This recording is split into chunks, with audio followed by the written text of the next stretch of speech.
reimagine our global agri-food systems. And today, there are 700 million people going hungry, and by 2050, the planet will have an additional 2 billion people. Climate change is one of our greatest challenges of our era. It affects how and where we produce our food and creates an ever-increasing disparities in economic development and people's well-being. Therefore, we must continue to work together to accelerate bringing commercially viable and scalable solutions to market. And that's why we're here today. The purpose of this innovation challenge is to create a forum by which high potential startups across the world can gain global visibility, access to potential investors, corporate strategic partnerships, and mentorship. Today, you will meet the top 8 finalists of this challenge across 4 categories of better production, better nutrition, better environment, and better life. During the judges' deliberation break, we will also feature a roundtable with 3 startup founders on how deep tech is transforming the future of food and agriculture. And at the end of the program, we will announce all the winners on top of the overall Innovation of the Year award. I would like to take this time to thank our sponsors for supporting this program, Corteva, the Banks Foundation for Young Entrepreneurs, International Fertilizer Association, and Kilburn & Strode. And now, here to say a few words, please welcome Victoria Slivkoff, Executive Managing Director of Extreme Tech Challenge and Head of Ecosystem at Walden Catalyst Ventures. Thank you, Nancy. Thank you, everyone, for being here. It is so great to be here back in Rome for the World Food Forum Startup Innovation Award. This is our 3rd year partnering with the World Food Forum, powered by Global Youth and the UN Food and Agriculture Organization on this program. Achieving ambitious sustainability objectives on a global scale is hinged on meaningful partnerships above and beyond business as usual. This is particular partnership with the FAO and the World Food Forum has been such a rewarding experience when we see that founders that come through the competition feel recognized, supported, and encouraged to do the hard work of creating and commercializing innovations that can truly transform our agri-food systems. We received this year nearly 400 applications from 69 countries, and most of it actually came from the Global South, so it's really, really encouraging to see the network of FAO and World Food Forum reaching beyond our initial scope. I truly believe in the power of technology to democratize opportunities and spur economic development in all corners of the world in achieving human and planetary health.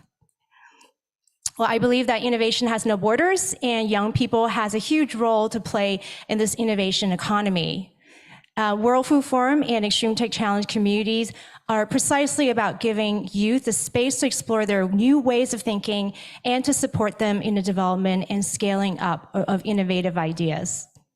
And it's also been so personally rewarding to help build this global network and ecosystem of investors, domain experts, and founders so that no matter where you sit in Silicon Valley or Global South, that you can tap into the support and resources you need to take that innovation forward. I would like to also take this opportunity to thank the entire team that's been working together for this wonderful collaboration from the FAO and World Food Forum side. Edward Bogart, Yanina Peter, Samuel Pablo Pereira, Hanin Absalah, and Maria Colesina, under the leadership of Beth Bechtel, Maximo Torero, and Kazuki Kitauka. And also, I want to recognize Nina Coates and Carolina Pulido Ariza, who worked on this partnership from year one for your ingenuity and just great energy that you brought to the program. So thank you so much. And congratulations on all the startups presenting today. You're all winners in your own right. And thank you for sharing your work with us. Thank you, Victoria. Now it is my distinct pleasure to introduce the Deputy Director General of the Food and Agriculture Organization of the United Nations and co-chair of today's jury, Beth Bechtel. Welcome, Beth. Hi, everybody. It's really great to be with you again for this year's Startup Innovation Awards powered by Extreme Tech Challenge. Victoria, it's fantastic to have you back here in Rome with us. As Victoria said, this is our third year that FAO and the World Food Forum have partnered to put together the Startup Innovation Awards competition. And as I think you have heard me say before, we have partnered with XTC because they are the world's largest startup competition for entrepreneurs exclusively focused on addressing global challenges. Their mission is an aligned mission with ours, clearly. It is to enable collaboration between startups, global corporations, and organizations like FAO to bring about the needed global change that we know is needed now. And so, Victoria, to you and the entire team, thank you for your continuous support.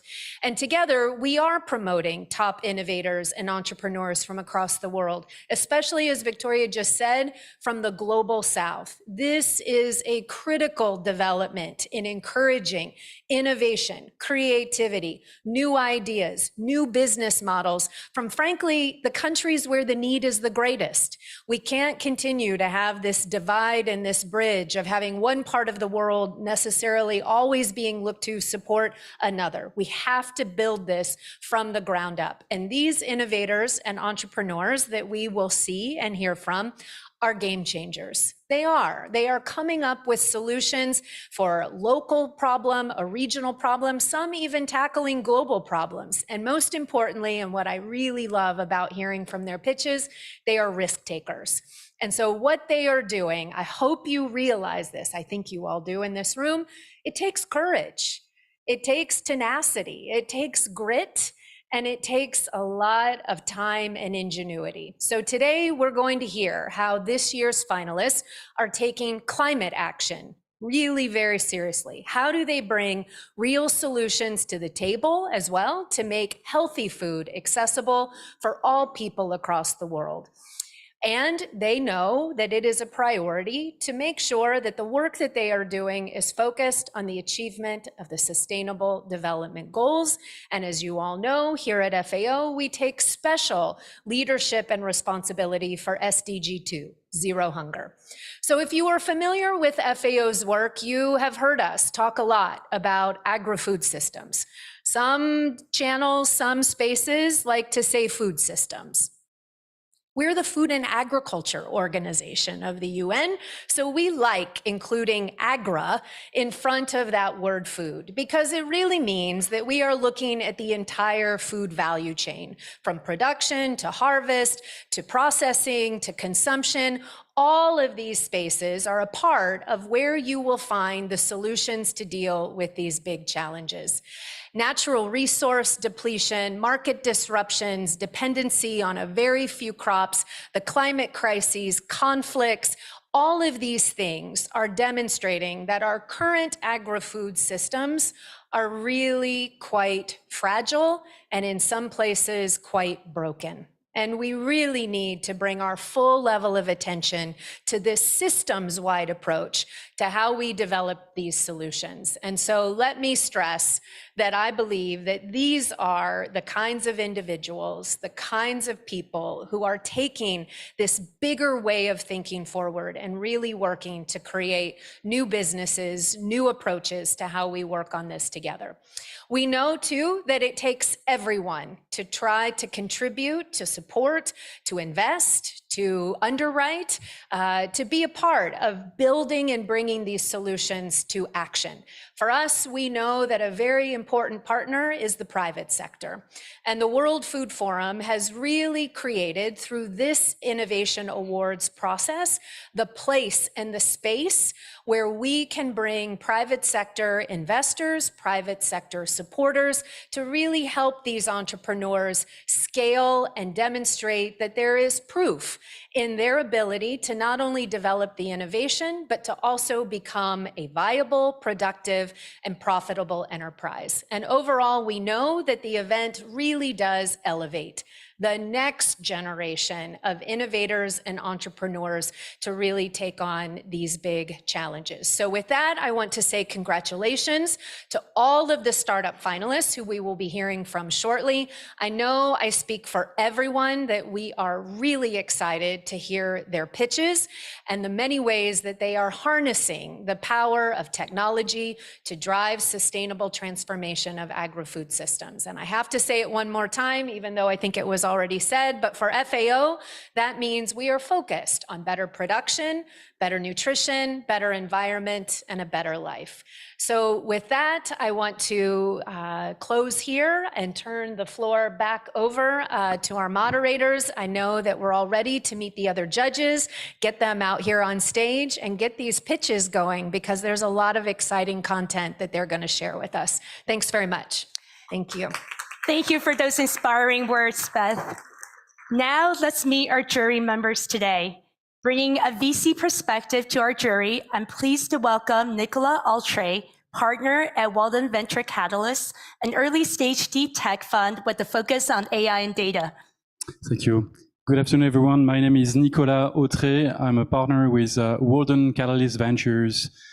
We are a global VC firm headquartered in the US, but active across North America, Europe, and Israel. So we are deep tech investors. So we like technology, and we invest at early stage, so Series A and Series B. One of our co-founders, Yong Son, is actually the founder of Extreme Tech Challenge, which you heard about today. And it's personally my second time here at the World Food Forum. So I'm very excited to be here again, very excited to hear 8 companies pitch and learn more about them. Thank you very much. Thank you, Nicola. And now joining us from the Innovation Laboratory of the IDG Group, please welcome Marcelo Cabral, Chief of Scalability, Knowledge, and Impact. Hi, thank you. Good afternoon, everybody.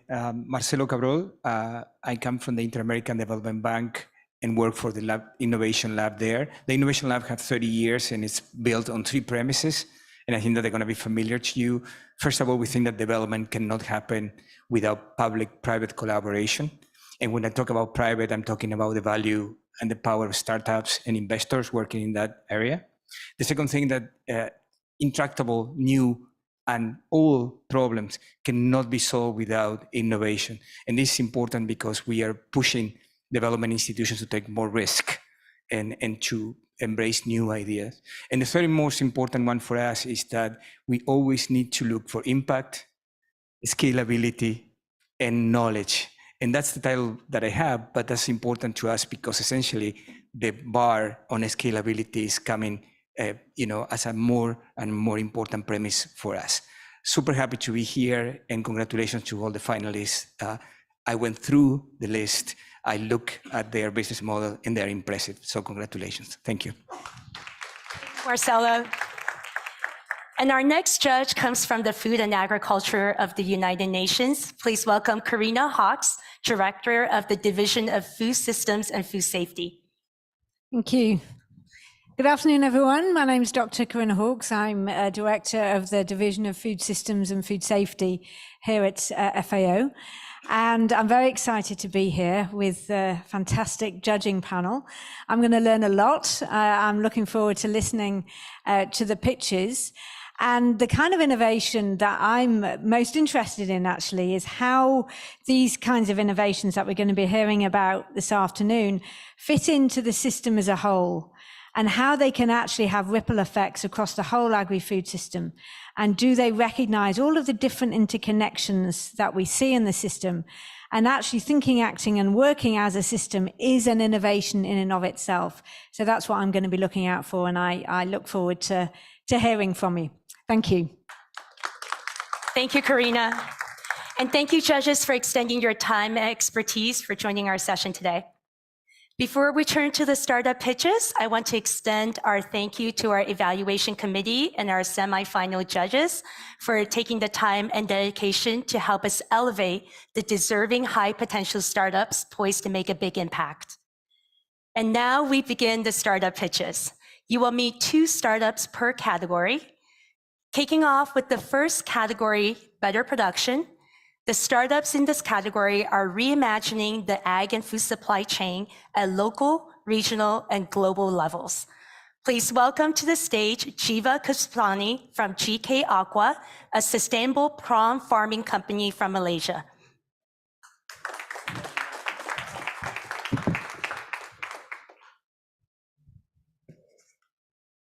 Thank you. Today I'm going to tell you a story of giant freshwater prawn from Southeast Asia. A bit nervous, but that's all right.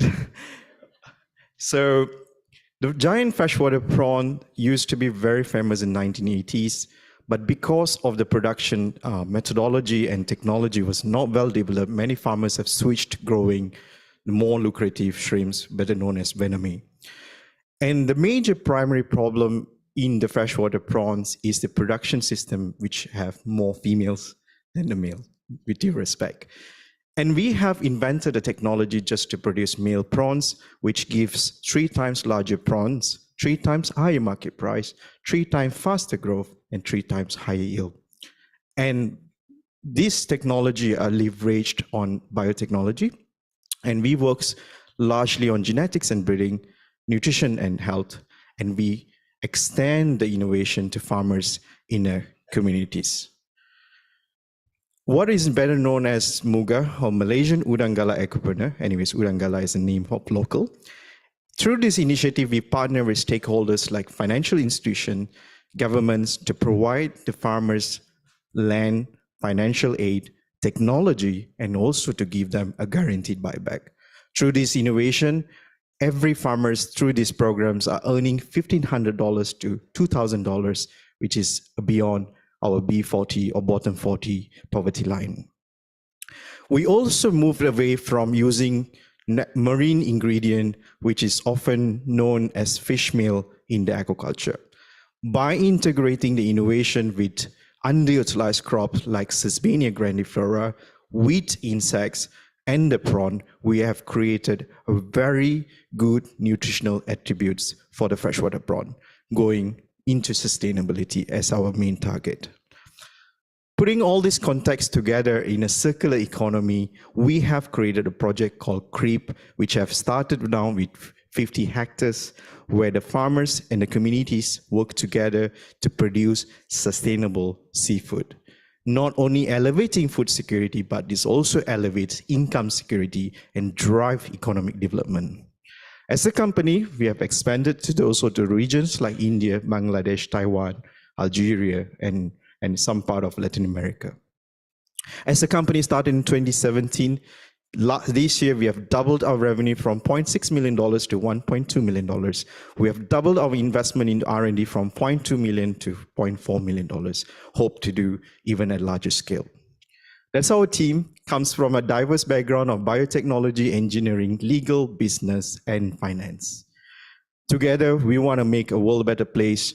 There's always a saying that we want to do more with less. I think this is where disruptive innovation takes place. And it's so ironic to be in FAO today because 60 years ago, Malaysia was the first country to discover how to breed this freshwater prawn in captive. And in conjunction of that, FAO has given the name Malaysian giant freshwater prawn. And with irony of that, I would like to say thank you and have support us in a larger scale. Thank you. Thank you, Jiva. And now to the judges for your questions.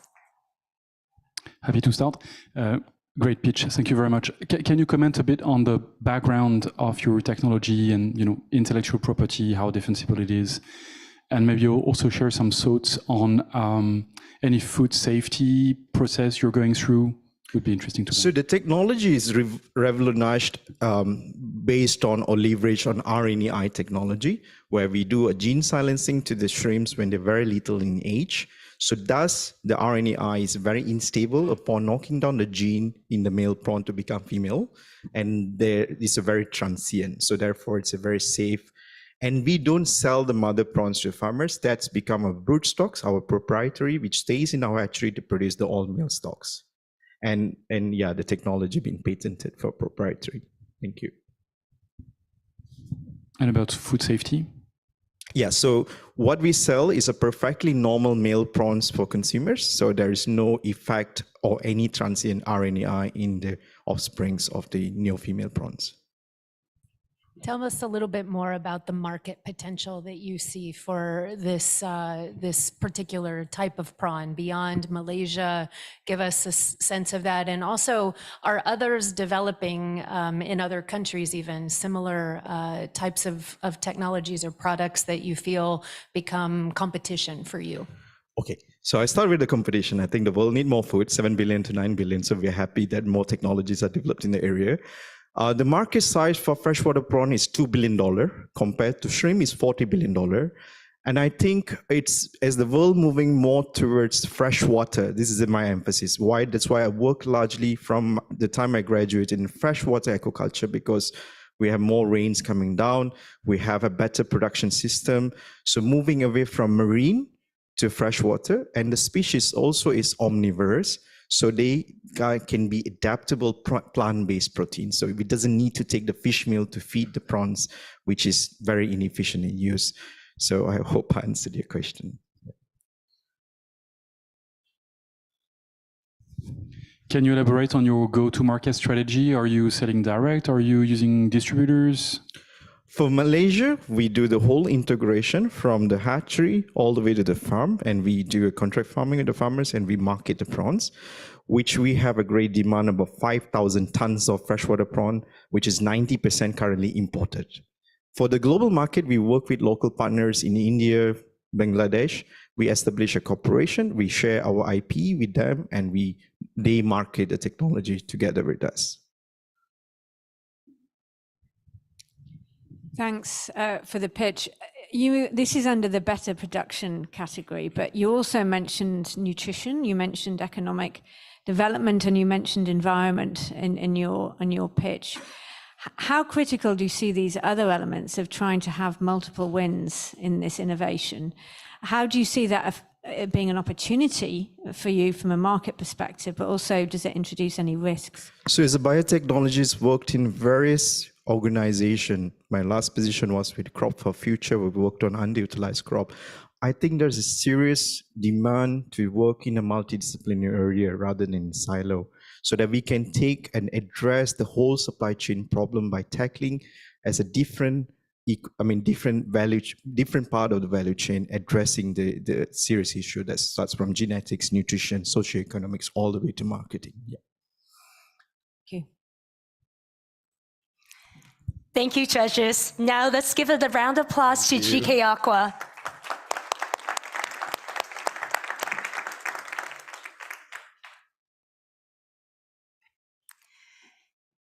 And next, let's put our hands together for Buffy Okeke-Ojudu from Zeba Crop Bank, building Africa's first post-harvest banking platform.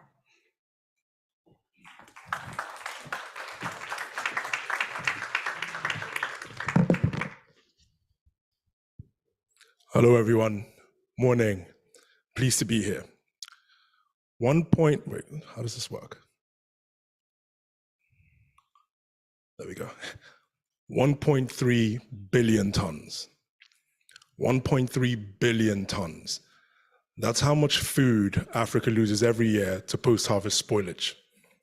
In my country, Nigeria, the financial implication of that is estimated at over $9 billion a year. Over 9 billion, most of which would have gone to smallholder farmers. Turbulent and harsher climate conditions further fuel these challenges, often expediting the spoilage process. The chronic lack of last-mile post-harvest infrastructure means that these crops are left exposed for longer periods. The resulting effect of these factors forces disconnected rural smallholder farmers to sell their crop at huge discounts, taking whatever price they can get in a bid to sell off what they can quickly. Lovelin Ajim, a smallholder farmer leader in the southeastern part of Nigeria, describes the situation as working like elephants, but eating like ants. All of the above make it quite clear that there's an urgent need to address the post-harvest management, the last mile gap, for post-harvest management infrastructure on the continent. These are the challenges and the problems that Zebra Crop Bank seeks to address. We're starting by developing a tech-enabled network of micro solar-powered storage houses, which we call crop banks, directly at farm gate. These crop banks provide doorstep access to storage infrastructure, markets by serving as a sales channel, credit by using the stored commodities as collateral, and price transparency, increasing efficiency, accessibility, and transparency. Over the past 18 months, we have directly engaged over 1,500 smallholder farmers. We've secured partnerships that could unlock access to another 1.1 million farmers over the next 5 years. And we've secured 2 state government partnerships, which will hopefully unlock hundreds of crop banks that we plugged into our network. With Zebra Crop Bank, farmers are able to determine how much to sell, when to sell, and at what price to sell, making them price makers and no longer price takers. Thank you. Thank you, Buffy. And now on to the judges. Hi, Buffy. Really terrific presentation. You're indeed solving a real big problem. So talk about, you have 2 business models, 2 different strategies, B2C and B2B. Where's your focus and what's typically the selling cycle? Okay, so to be honest, it's both. For the farmer facing, we offer storage. We don't make much money from that, but that creates access to the commodities. But the commodities that are aggregated and stored, then we provide access to the off-takers. So we make more money from the FMCG companies. So that's the core of our business model in terms of monetization. We also make a margin on the interest offered to farmers from credit. Did I answer your whole question? Okay. Can you share a little bit with the group about the team? How many people are involved? How many staff, backgrounds? Give us a little bit more about. There we go. At the moment, we have 29 people. The core team are 9. The core management team, there are 9 of us.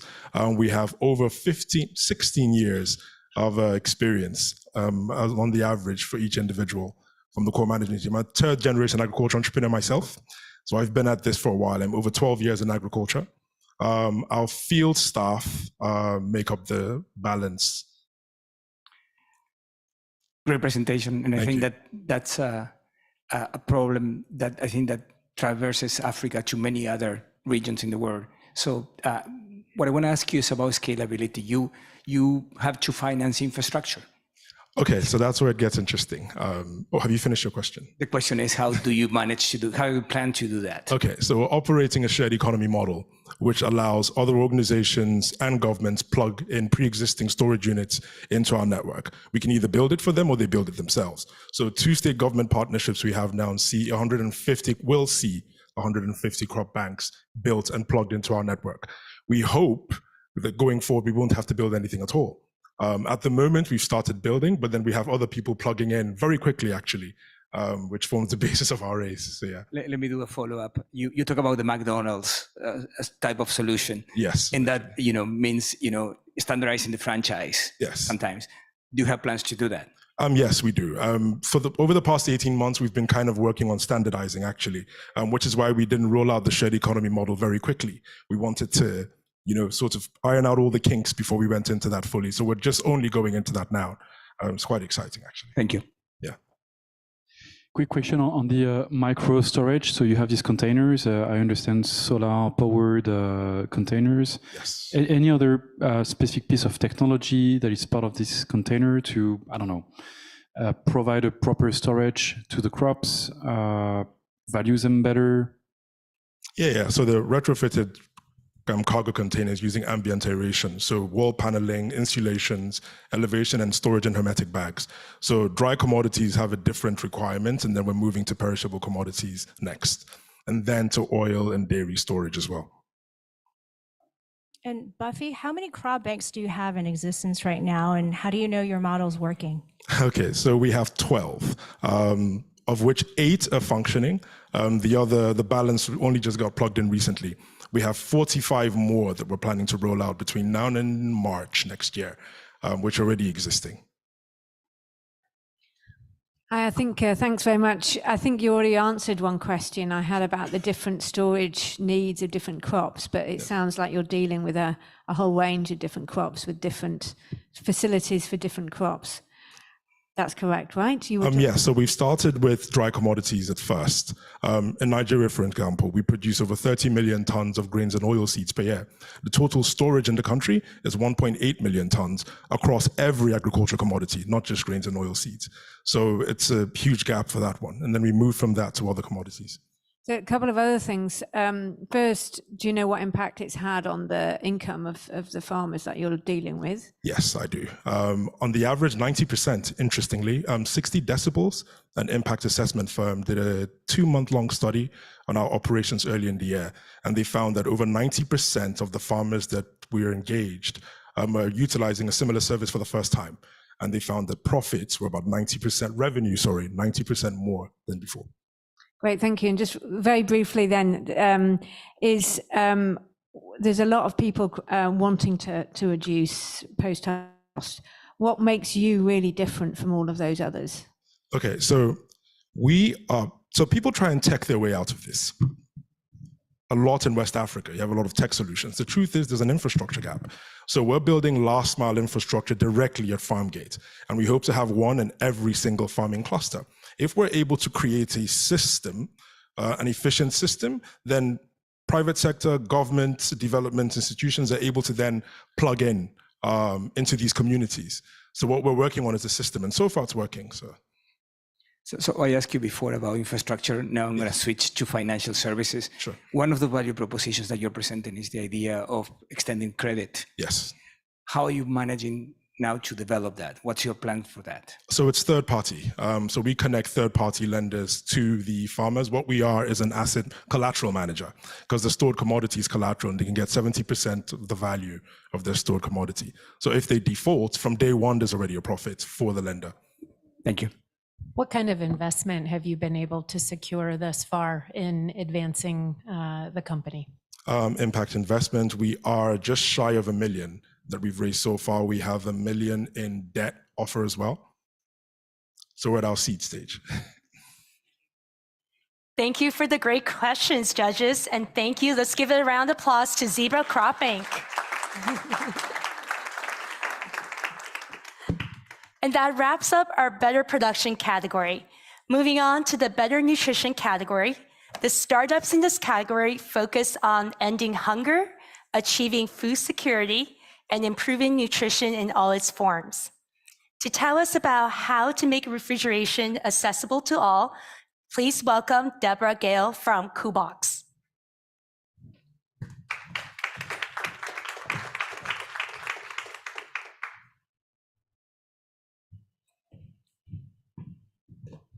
Thank you. Let's just make sure I know how it works. Okay. So I'm Deborah Gael, co-founder at Coolbox. So the lovely lady you are seeing on the screen right now is Mama Ibadan, one of our very first customers. She's a fish trader in Lagos, Nigeria. And one day she told us, "Your product is the best investment I made in my life. At the end of the market day, I used to throw away my fish. I didn't know how to store them, but now I have a solution." In sub-Saharan Africa today, over 700 million people, like Mama Ibadan, lack access to electricity and as a result, access to refrigeration. As compared to Europe, the US, where we enjoy a 100% penetration of refrigeration, in sub-Saharan Africa, that percentage is only 17%, and I really want to stress that, 17%. As a result, in sub-Saharan Africa each year, 40% of food produced is going to complete waste. And while we all know that cold storage is the solution, affordability is a major barrier. And on top of that, when fridges, freezers are available, they tend to be old models that are still using refrigerant that are very dangerous for the environment. And this is where we come in, Coolbox. We have a solution.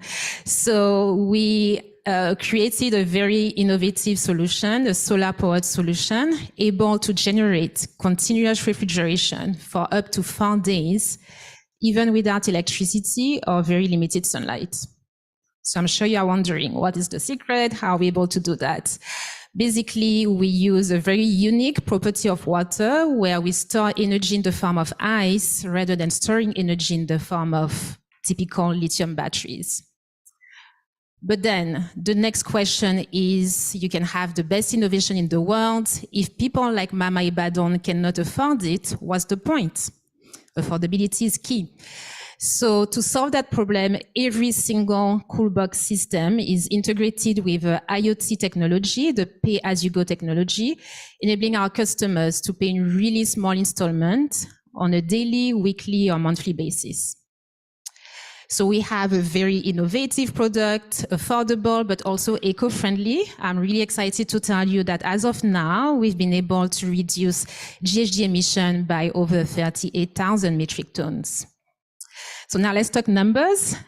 So we launched in 2020. We sold over 5,000 units in 24 countries. Our revenue has been growing 2.5x every year.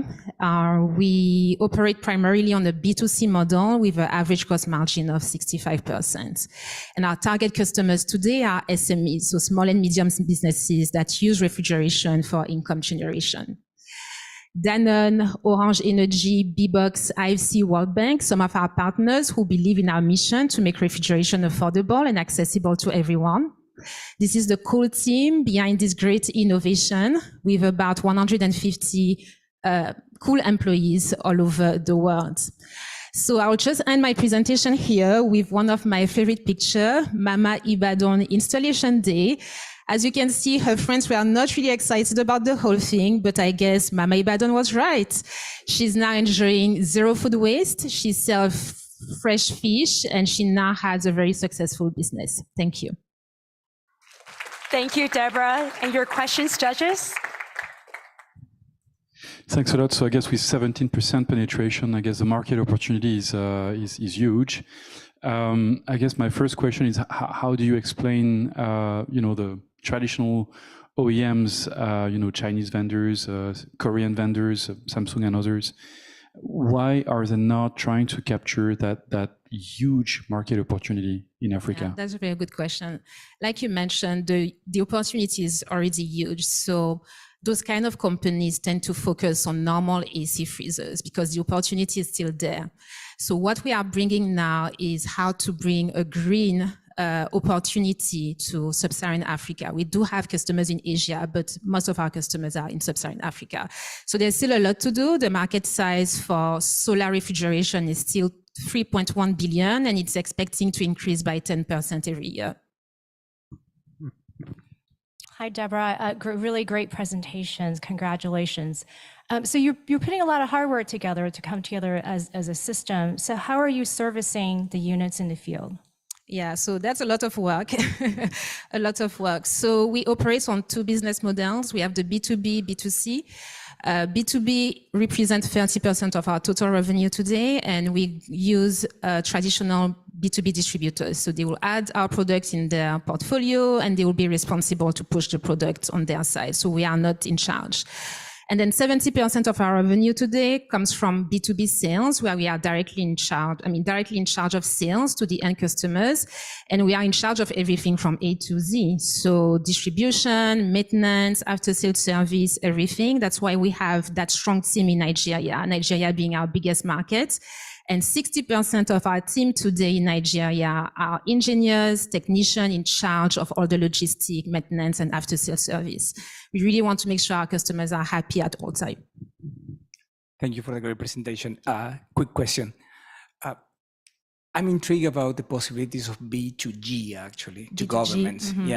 And I want to ask you if you have considered that, especially on the health sector, with vaccines and all the type of things that we need to do in the last mile of, so have you considered that as part of a business model? Yes. So we are not really focusing today on B2G. However, we did sign a contract with Delta State in Nigeria, where we are providing them with solar fridges for vaccine storage. So that's a really small part of our business today, because we really want to focus on small and medium-sized businesses. However, like you said, there's a huge opportunity there as well. Thanks very much for the presentation and the nice story that you told. A couple of things. First, this is part of the better nutrition piece. I don't know whether it was you who were entered under that or you were allocated that, but how do you see this as actually improving nutrition? Because this is the example that you gave is about selling products quickly, and so it's the businesses. How do you see it improving nutrition of those local communities first? And second, I remember years ago looking at sugary drinks companies and how they were doing an amazing job at taking cold storage into poor communities and making it affordable for small scale entrepreneurs. And I was just wondering, why hasn't someone done this before? Yeah, that's my two questions. Well, I don't have the answer to that, but we are not the first. You have other companies doing it, but we are the first to have the solar refrigeration with the integration of the pay-as-you-go model. And the good thing is, because we focus on SMEs, the repayment rate is really good. Our default rate is less than 2%. I think that's quite incredible. People are actually paying because they need the product to make money. To answer your question with the link with nutrition, with our solution, our customers are able to reduce waste drastically. They are able to sell a fresh product to their customers as well. That's really important. So I think that's where the link with nutrition is. And Deborah, how defensible is this business? Someone coming in with a solar, combined cooling technology and offering a cooling as a service model? I'm sorry, I didn't get the question. How defensible? Can someone just come in and do what you do? How defensible is this? I mean, yeah, everybody's happy to come and do what we do, but I think we do it better. I think it's a very capital intensive business. You need cash to produce. You also need to understand logistics. It's a lot of logistics behind it. This year, for instance, we decided to stop sales completely in Nigeria to really focus on our backend. How do we automate our processes? How do we make sure that our responsive time is faster? At the end of the day, what they have inside those freezers are value, and you don't want anything happening and having their goods going to, waste because the cool box engineer was not responsive enough. So there's a lot regarding logistic and operation for this kind of business. What's the cost involved for Mama Ibadan for a cool box? Yeah, so she now has 5 freezers. She started with 1, now she has 5. The price is between, depending on the size, but like $1,002. And then she will spread the payment over a period of 12 months or 24 months, depending on her flexibility or what she wants. Thank you, judges. Let's give it a round of applause to Coolbox. Thank you, Deborah.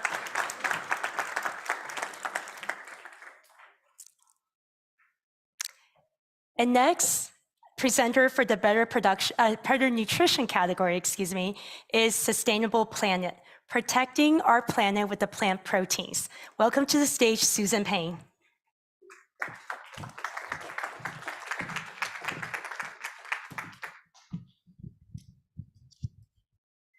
Hello, good. Good afternoon, my name is Susan Payne, and I'm the co-founder of a company called Sustainable Planet, growing plant protein on non-arable land. We focus on 3 global critical issues. The first is food security and better nutrition. The second is climate adaptation and mitigation, and the third is agricultural regeneration. The UN itself has claimed that we need to increase food production by between 50 and 70% over the next 25 years. The problem that we face is increasing protein globally, sustainably. And right now, we lack arable land to do so without further deforestation. In addition, we have a series of other issues that we face, including increasing desertification, saline intrusion, water and food scarcity, and other problems. The solution that Sustainable Planet provides is not only revolutionary, but it's inclusive, and it provides access to all citizens to global food and economic systems. We turn lemons into lemonade. We can grow nutritious plant protein from salt flats and in the desert for human and animal consumption. In this case, embedded in 6,000 hectares in Mozambique, growing plant protein in shallow ponds. It's a highly scalable and highly nutritional product. It is grown using 15 times less water than soya. It grows 365 days a year. It doubles in biomass every 48 hours. It's scalable, organic, and easy to transport. And we can create jobs, thousands of jobs, and huge amounts, huge volumes of food. It reduces CO2 emissions. It's a carbon sink. And it also can produce carbon credits as an adjunct to this business. And finally, other applications are possible, including medical support. It's a superfood. If we can call any food a superfood, this would be a qualifier. Not only does it produce 45% protein, but also it contains essential amino acids, a series of vitamins, omega-3, and others. Our business model and IP start with cultivating the water lentil plant, and from that extracting protein, and from that creating food products and carbon credits. We work with the best agricultural universities around the world and have the exclusive global license to create a colorless, odorless isolate. Our focus is on smallholder farmers as outgrowers, and we can pay these farmers above average wages and provide education to them and additional training. Also, we can have more complete nutrition for this category and better crop diversification for them also. The company addresses 14 of the 17 SDGs. The management and advisory team is robust. We have specialists across the world, actually, from agriculture, technology, sciences, finance, and project management. We have some distinguished milestones. Company started in 2020, and since that time, in the last 12 months actually, we've been listed as a top Fortune 500 agri-tech company, winner of the Food Tech Challenge in Abu Dhabi in January, and since then a finalist of the African Startup Awards out of 8,272 companies. We won the regional final for Africa. We also were nominated for the Earthshot Prize, and we have trialed this product in 8 countries with our flagship starting now in Mozambique. We're seeking investment capital. We currently have this product offers quite robust returns, and the model can be franchised and replicated across countries depending on the climate. The demand for the product is huge. Plant protein is a growing market. It's enormous, potentially 20 billion now, and by 2030, actually not even within 10 years, but by 2030, expected to be 162 billion. Basically, Sustainable Planet is, I think, a game changer. The technology and the product that we offer are hugely impactful and offer a specific and highly scalable solution to not only improve better nutrition to Africans, but to millions around the world. And we hope that many in this room and in this building will join with us on our global endeavor to basically heal lives and help lives. Thank you. Thank you, Susan. Over to the judges. Congratulations for the presentation. Doing some research, I found other companies doing the same at the regional and global level. So I want to understand exactly what your competitive advantages, what your proprietary technology would allow you to actually do in terms of isolating your market from other competition.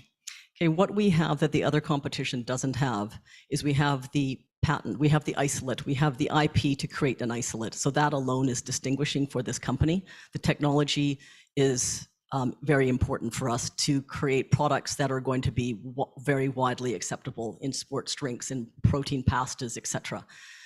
Also, we have the advantage of understanding Africa, having worked there for decades, and understanding where to start the company, where to be located. The labor market is allowing us to be a much lower cost producer, and everything is about costs. So the competition that we have is in America largely, and the costs there are substantially different, and the land available is substantially different. So we can distinguish ourselves in different ways. Those are the Thank two. you.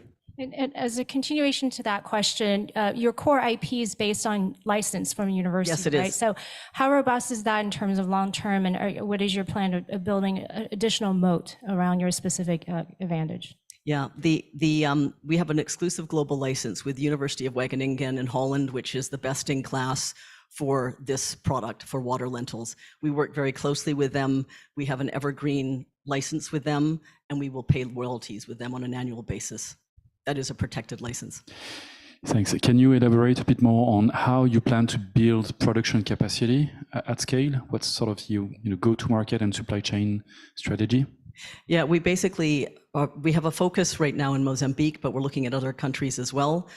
We have demand that is, I'm actually a farmer, although I may not look like one, I'm a commercial farmer.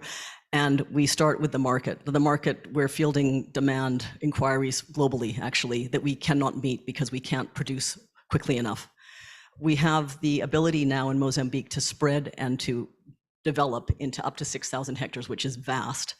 And we have people on the ground and the ability to do that. So we can actually take every stage, but starting with the market itself, not just in Africa, but beyond Africa, we are quite certain of our ability to develop this quite swiftly. But just to be clear, do you plan to operate these lands or do you plan to outsource or partner? Partner. And we also have in-house, I mean, in company, we have a chief agricultural officer who is a Zimbabwean who's been actually farming in Africa for 35 years. So we have very experienced people that are overseeing each division. Can you just say a bit more about your customers? Who's buying this? Gosh, okay, well, this is a soya replacement. This is a sustainable replacement to soya. That's the easiest way to sort of explain this. So the buyers are typically groups like National Foods of Zimbabwe that want to replace soya. They want to replace soya with something that is more sustainable. But the buyers could be anyone from IKEA buying because they want to have a more sustainable replacement for their meatballs that they sell in their stores, to the Marses, the Unilevers. That there are the big groups around the world are all looking for a replacement for soya, and this is a very good sustainable replacement. Actually, the best sustainable replacement that can be found.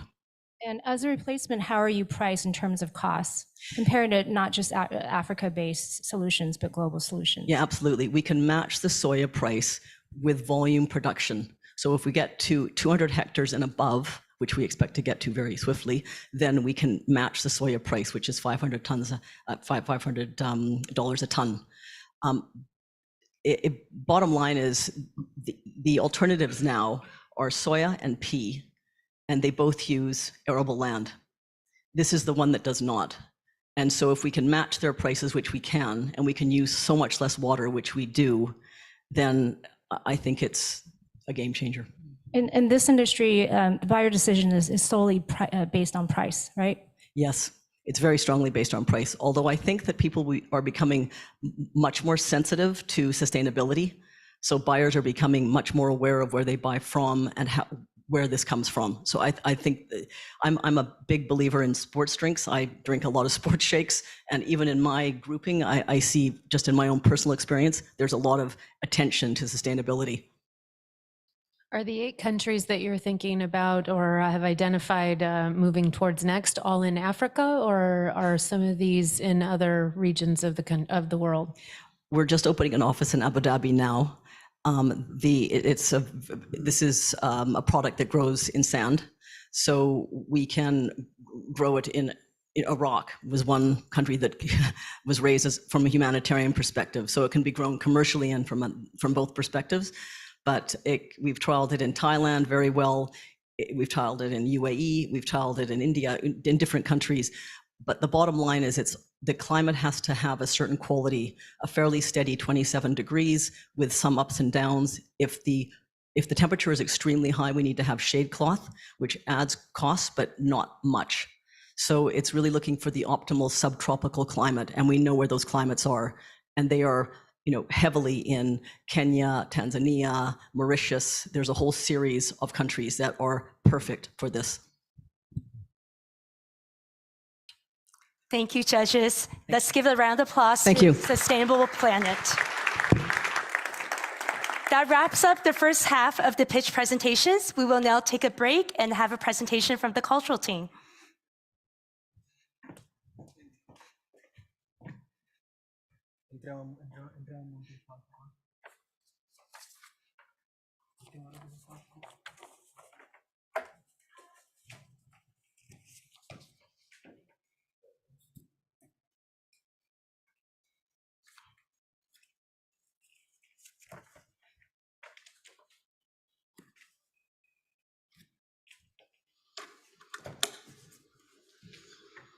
All right.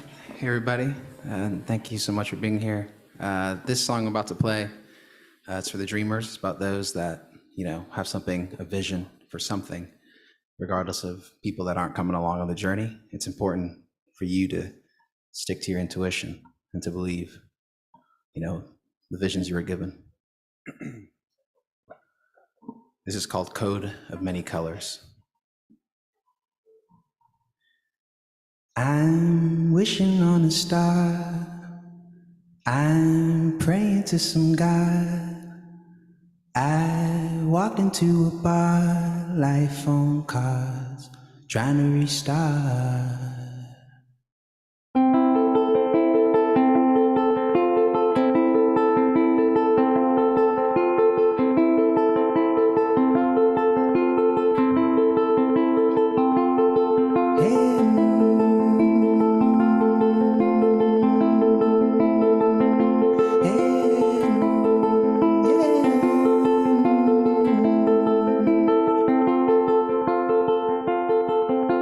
I'm wishing on a star, I'm praying to some God. I walked into a bar, life on cards, trying to restart. I can feel a revolution, I stuck to my intuition. Oh no, they don't listen. How do you start when you're running to the dark? One night a scream, I couldn't walk, I was in a dream. You came after me, showing me all, if I believe. Whole world gone mad, we just wanna know what this all means. If I stand tall, will I finally see what's over the trees?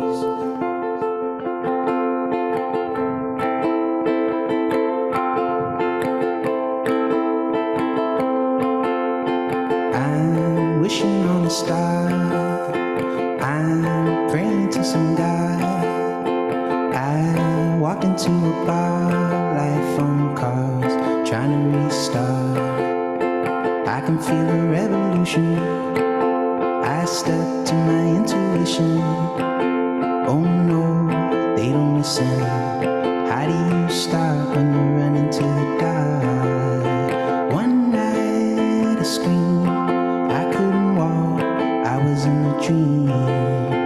You came after me, showing me all, if I believe. Whole world gone mad, we just wanna know what this all means. If I stand tall, will I finally see what's over the trees? Hey.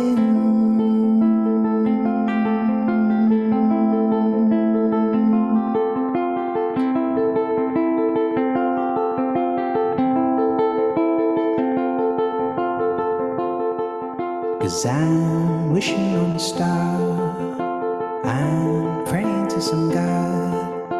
I walk into a bar, life on card, trying to restart. Thank you.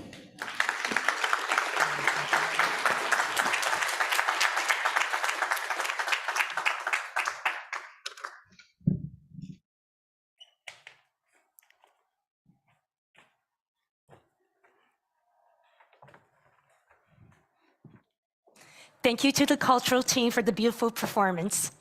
Now, welcome back to the second half of the Startup Innovation Awards. Let's meet the finalists of the Better Environment category. The startups in this category focus on protecting, storing, and promoting the sustainable use of ecosystems while also combating climate change. Your first presenter comes from Organism Scientific, that is reimagining bacteria's role in food and health. Let's welcome Matthew Mitchell.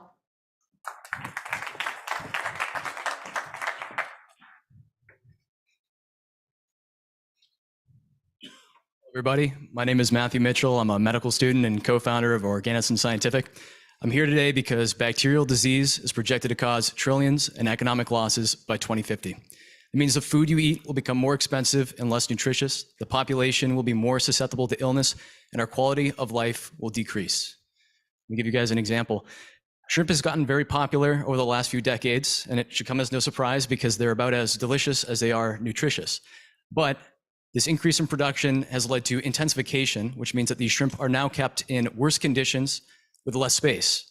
And that is a tailwind for disease, one of which is called acute hepatopancreatic necrosis disease, or AFTD for short. AFTD is a new bacterial infection that in 2013 caused the collapse of the Southeast Asian shrimp farming industry and is single-handedly holding back the shrimp aquaculture industry. Right now, we're using antibiotics to solve this problem, but we can't do that for long. You see, millions of pounds of clinically important antibiotics are used in animal health.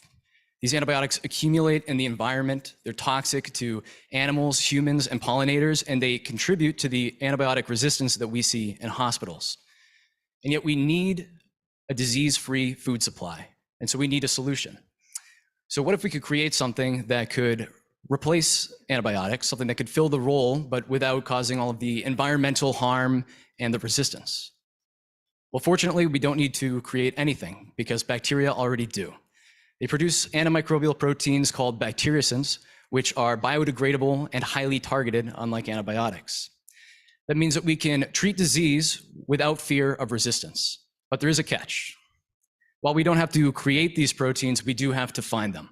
You see, there are trillions of species of bacteria, and each produce their own bacteriocin with unique inhibitory profiles. So it's like finding a needle in a haystack. That's why Organism Scientific has developed a machine learning platform that allows for the efficient discovery and development of bacteriocins into products that we were using to replace antibiotics in our food supply. Our first product is a bacteriocin-based feed additive that prevents AFTD in shrimp and has been proven in 2 separate studies to increase survival by 165%. But that's just the beginning. What we are hoping to do is use this technology to branch out into different markets and ultimately to take on human health directly. Thank you. Thank you, Matthew. Over to you, judges. Thanks, Matthew. First question, what's sort of the timeline for you to get this to market? Yes, so right now we've already done our 2 trials and we're working with a number of commercial partners to bring this product to market. So the product is already in a prototype stage and we're simply in the licensing stage, and eventually once we select our commercial partner, it'll take about 2 years in regulatory to finally hit the markets. Thank you for the presentation. Let me ask you a question about the team. Team is very important here. So I want to know about a little bit more how it's conformed and how it's working. Yeah, so this is a spin out from a university in the United States. So the 3 co-founders are myself, Griffin, and Dr. Margaret Riley, who has been studying this for about 30 years. I wish I brought a team slide. But so that is the initial three co-founders. We also have a new postdoc that we're using for development of the machine learning platform that we just got from a recent grant. And in addition to that, we have a number of interns who work in the actual wet lab and an army of advisors to support us through each of the niche aspects that comes with bringing these drugs to market. Thank you. Thank you. And Matthew, you mentioned that this is a platform technology or platform play. So what is your your next disease that you're tackling, and what is that market potential? Absolutely. So what we plan on doing is next using our platform to move into terrestrial animal health. And so we're planning on doing enterococcus in chickens, as well as different bacterial diseases in cows and pigs.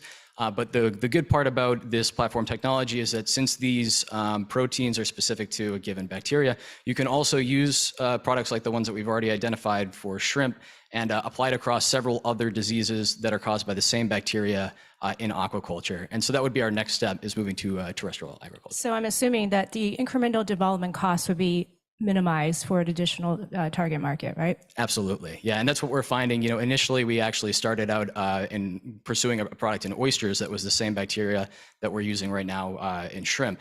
And so there was a very quick ability to pivot into that market when we found that it was there was a larger market size. And so yes, into follow-up commercial activities, it goes a lot faster because of that.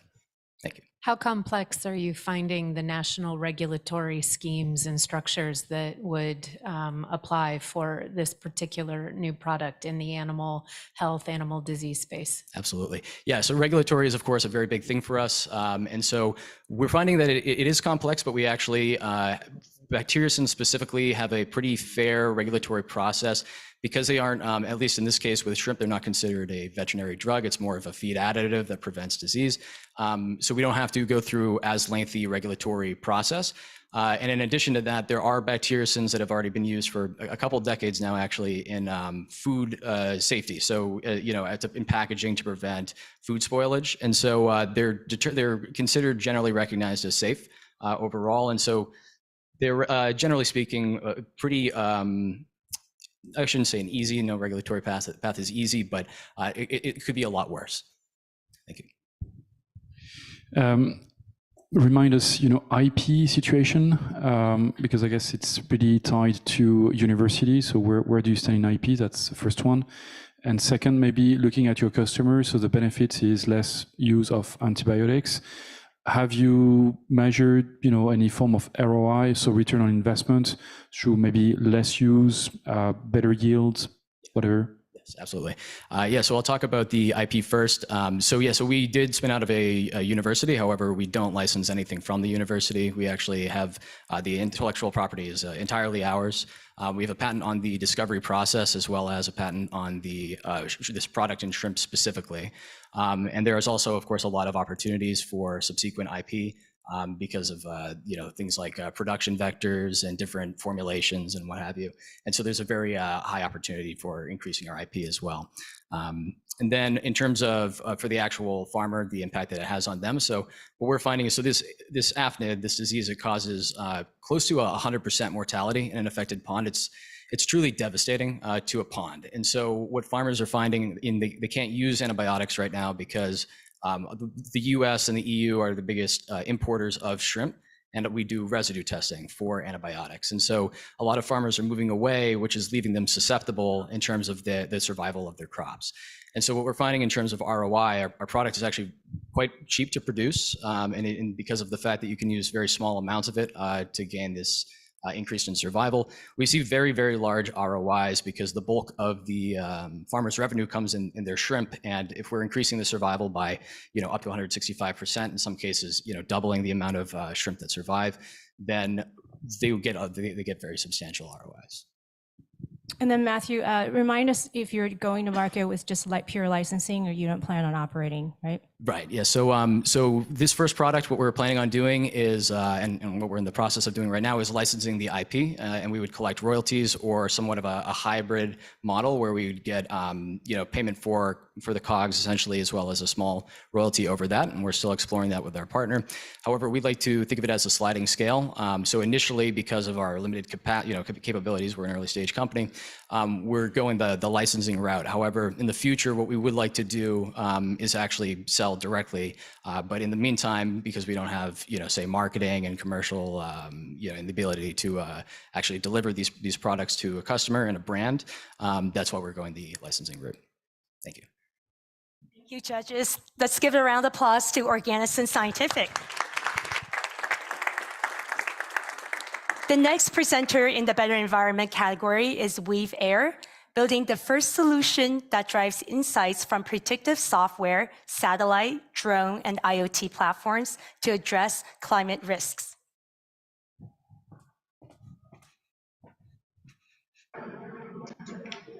I'd like to introduce you to this palm oil plantation and its owner, Ahmad. Ahmad and his family has for generations planted palm oil trees, but today they're facing increasing challenges both from regulations and climate risks. Climate change is having a lot of impact on the industries, especially agriculture globally. And currently, it requires extensive data and monitoring to be able to better monitor and predict those risks and to help farmers manage them. However, the current process is expensive, it's not sufficiently accurate due to limited data, and it's often time-consuming to collect this information. I spent over 14 years of engineering and become very passionate to provide better access to data and database solutions to enable reducing of climate risks and enable more successful and profitable industries. Weaver provides a solution that collects high accuracy data and empowers farmers to build a sustainable future. We are providing software that makes use of unique data sources and enable farmers to meet regulation requirements enable them to comply with reporting requirements, and improve the climate resilience of their farms. We built digital twin that is based on satellite observation data, hyperspectral imaging, and sensor from the field, allowing the farmers to benefit from this solution and enabling them to improve accuracy and analysis speed, as it has been validated with many of our partners. The competitive advantage of our solution comes from unique models and high-quality data that enables us to create high customer demand. We are working not just with farmers, but also clusters, farmer associations, and financial institutions to give them access to this high-quality data. And this creates competitive advantages for our company due to scalability, quality, and granularity of insights we are able to provide. For Ahmad, this solution has a lot of benefits to reduce his cost, improve better planning for crop rotations, and improve regulatory and certification requirements, and his ability to meet them. We work both with farmers as well as standards bodies and also investors. And we already have a lot of interest in this solution. We have a lot of great feedback from the customers and are targeting a huge market opportunity with this product. We have a plan to achieve this market capture and also have a business model that allows us to build a sustainable business and successful business. We have a team with expertise in engineering, product development, legal and insurance, analytics, as well as engineers and data scientists. We already have received several technology awards, including in agricultural sector. And with your support, we can enable new product capabilities, expand to new geographies, and establish new collaborations. Please join us to make agriculture more sustainable and climate resilient through better solutions. Thank you.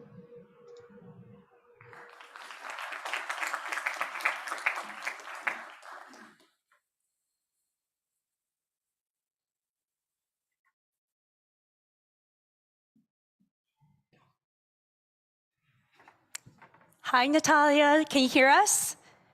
All right, Yes, over to you, judges. So, Natalia, thank you very much for the presentation.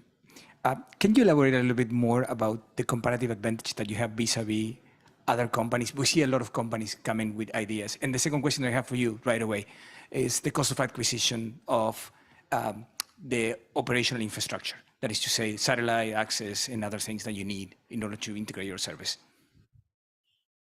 Great question, thank you. With regards to our company, we were able to, because we have investors in the field of satellite data, which allows us to access very high accuracy information across many different wavelengths in the spectrum. So this is hyperspectral data, which allows us to provide farmers with very unique insights at a very low cost. So essentially, the cost of the data acquisition is extremely low for us, about 10% of what it normally takes to get access to this kind of data. And this is because we have companies who invested in us, like Maxar, who is making the satellites.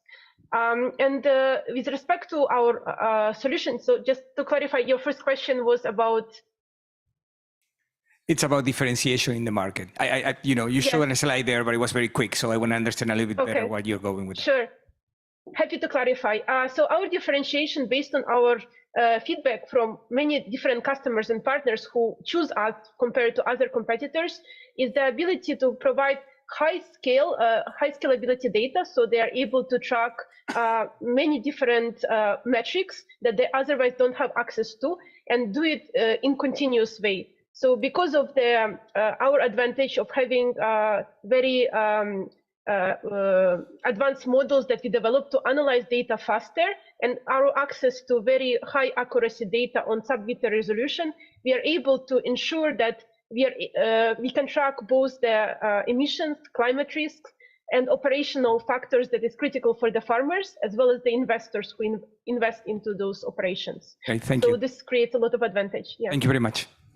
Natalia, so how do you get the raw data ready for your algo? Talk about that process, as imagine the most of the data coming in will be unstructured data. Yes, exactly. This is a very good question. A lot of the data is coming from several different sources, several different satellite networks. Actually, we are working with European Space Agency and other providers. So the data cleaning is a core part of our process. And after that, we build predictive models and we build digital twins. So essentially, it's very critical for us to get the information out of this image data, of this very multi-dimensional and very high volumes of data. So this is where our expertise comes in, because we have we are a team of very passionate engineers who have expertise in building data pipelines specifically focused on real-time data processing and improving the accuracy of the data. I spent several years working with advanced computing organizations, and my team has expertise in developing algorithms to extract, to increase the signal-to-noise ratio and extract valuable the patterns in the data. This is a core part of our process. In addition, because some of our advisors and investors are coming from organizations like NASA JPL and also have a lot of expertise with satellite data, they are able to help us to even further improve the scalability and the speed with which we are able to do this analysis, to identify the patterns faster and identify the risk and advise the farmers to make better decisions. Quick questions around customer acquisition. So how do you think about customer acquisition? How to reach them? What is the usual sales cycle? What is your appetite to pay for the service? So how much would be a typical contract? And I would say second question, if we zoom out more generally, how big of a market do you think that is? Great. Happy to answer the question. So currently the sales cycle is we are going not just to the farmers directly, but also through different groups, like, for example, agricultural clusters, which we identified several very big clusters across the region, not just in Southeast Asia, but also in Central Asia, that are quite interested to adopt this solution, like for example, in Uzbekistan, where there is a lot of farming clusters that are really looking for better ways to create more sustainable ways of farming, and also manage climate risks such as droughts. So those we work with clusters, we work with farmers associations, and also recently we have identified that agri-banks, agricultural banks, are a very interesting channel for us, because they are able to give us the access to a large pool of potential customers, and they can actually cover the cost of our solution, because we are providing them valuable data that they can use to de-risk their financing, such as loans. So this is another very interesting channel. So currently we found that by going through these channels, we are able to shorten our sales cycle, which was normally 8 to 10 months, to about 4 to 5 months, which was quite significant for us, especially that it takes sometimes time to educate our customer and to adopt the solution. And also we are able to create revenue models that can be covered in a large part by the investors who are interested to provide this sustainable financing to the farmers. And so recently we have received support from Monetary Authority of Singapore, who actually wants to work with us, because they have this vision of also providing access to sustainable capital to farmers, especially in Malaysia and Indonesia and so on. And also we have created partnerships with British Standards Institute, who are currently auditing the operations of the farm, for example, the palm oil plantations that I mentioned. And they're really interested in our information, because now they don't have to send people on site every time. They can get access to this information and certify the plantation with the sustainability certification much faster, like RSPO certification. So this channels allows us to really speed up our access to the customers and reduce the cost for the farmer very, very significantly. In addition, because we are often working with clusters, we are able to make the cost very, very low for the actual end user, because of the kind of economies of scale. So we are getting data to several different farmers through one kind of transaction, which allows us to really lower the cost for each farmer quite a lot, because we are analyzing using the same data pipeline essentially, which is what really is important. And We also were, had a lot of supporters, from the infrastructure side, like advanced computing, access to platforms like from Azure and Google, which allows us to really reduce the cost. And we are very grateful for that. Natalia, I have a question for you. Thanks for joining us remotely. We're sorry you can't be here with us in Rome. There's a lot of talk in this particular moment in global agriculture, especially in even developed agricultural economies, that farmers are just swimming in data, and that we are producing data for data's sake, and that there really isn't yet that sort of perfect alignment of how do you, it was mentioned earlier, help farmers with the decision-making tools. How do we actually use the data to influence better decision-making for farmers? And that's the missing link. The missing link isn't the just constant churn of more and more data sets and things that are really difficult for whether it's a farmer in the Midwest of the United States or a farmer, as you've mentioned, in Uzbekistan or some other part of the Asia Pacific region. How do you see that? And where does WeVer sort of plan for and think about this need to make sure that all of this is translatable to a farmer of any size or scale? Yeah, very, very great question. Thank you for that. Indeed, like for us, the core purpose why we exist is to help to enable and empower people to make better decisions. It's not just about, like you said, providing this, volumes of data. It's how do we extract the relevant information, whether it's an early warning system for them to pick a better strategy for crop rotation, or whether it is for them to help, get the required certification faster through this auditing platform that they can apply without the high cost that they had to pay to lower this cost of audits. So this is what we stand for, actually, is how can we improve lives using data, not just to generate new data. So having accurate data is critical for that. But what we believe in is, making it useful to the farmers and also the whole ecosystem. There was earlier mention how, we need to look at the systems level, not just like one stakeholder. We need to look how we can apply this solution and make it work across multiple parties involved. And so in our vision, this is what we are doing, is we want to make, and we're already making our solution very highly impactful for the farmers by lowering their costs, by increasing yields, by reducing the climate risks for them. But we're also, offering the solution for the investors to help the capital to reach those farmers faster by tracking those indicators that the investors need to track, as well as the insurers who also need to look at this data. So we don't just provide data, but we provide specific types of reports and information in a timely way to the people to enable this ecosystem to run well and to run more sustainably. So very, very great question. Thank you very much. Thank you, judges. Thank you, Natalia. Thank you very much. Let's give a round of applause to WeVer. And that wraps up our Better Environment category. On to our last category, Better Life. The startups in this category focus on promotion of inclusive economic growth by reducing inequalities.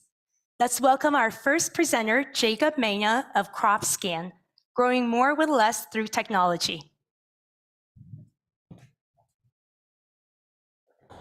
I grew up in a farming community, and I realized that farmers in Kenya today faces various challenges. One, they lack the basic fundamental knowledge on how to apply fertilizers, which they buy very expensively. And due to this poor application on fertilizer, it leads to soil degradation and emissions. They are expected to get this information from agricultural extension officers who are few in number and charge up to $70 per visit.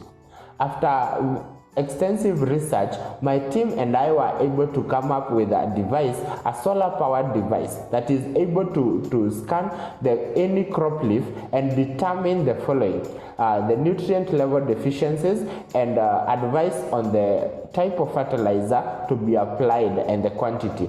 It also measures the humidity level and the need and whether the plant needs to be irrigated. It also determines the crop yield projection based on the plant health and satellite imagery. All this information, the farmer receives it in an SMS only at the cost of $3 compared to the $70 from the extension officer. So far, we've impacted over 1,900 farmers who 90% of them have reported a reduction of the annual budget by half. We've successfully conducted over 4,000 tests for farmers. Also, based on the tests, on the data we have collected, 230 farmers have been able to get access to credit, access to loans from banks. With this funding, we'll be able to roll out into 17 counties where we've just tested and piloted. We'll also increase the device capability from testing 12 macronutrients to 20 macronutrients. We'll also complete the African patenting process, which we've begun after completing the patenting in Kenya. Thank you. Let's give a round of applause to CropScan. Now on to our last presenter, Umesh Prajapak from Stella Apps Technologies, improving productivity, quality, and traceability in dairy.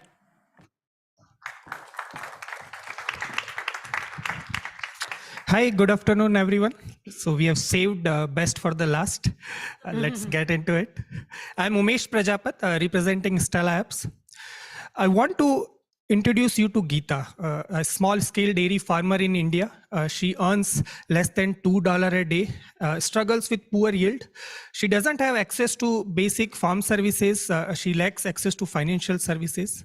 It's a story which is not unique to Geeta. It's a story of 80 million dairy farmers in India, producing milk for 1.4 billion Indian population. The scale is enormous, and the need for solution is extremely critical.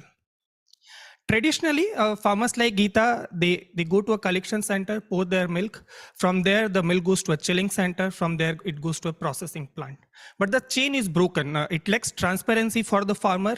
The lack of cold chain and cold chain monitoring leaves no incentive for anyone to improve the quality. This has to be fixed. This is where we come into the picture.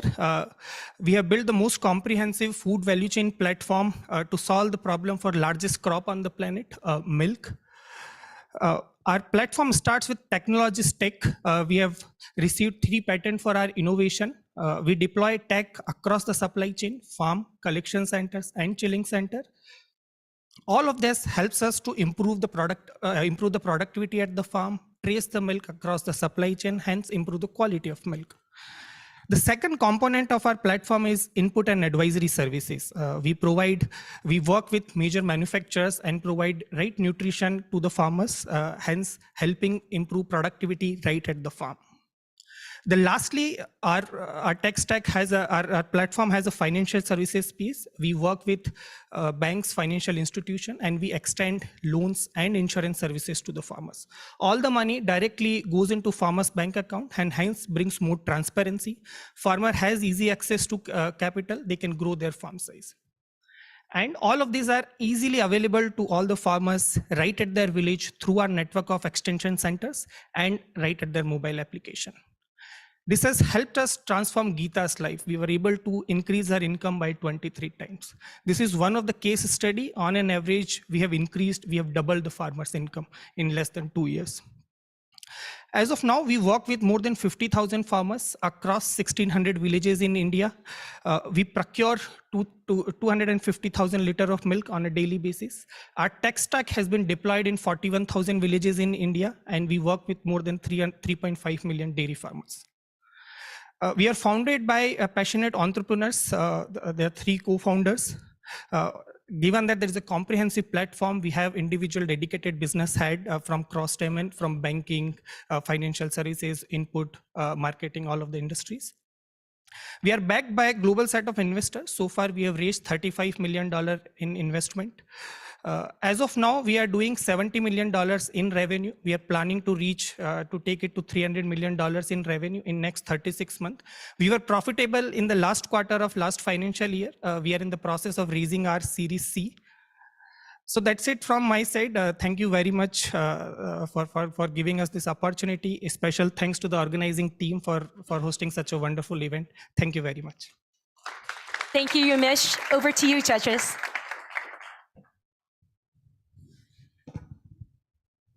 Can I ask a question which maybe is a little naive, but why do you need a startup to do this? Can't you just get a large company to do it?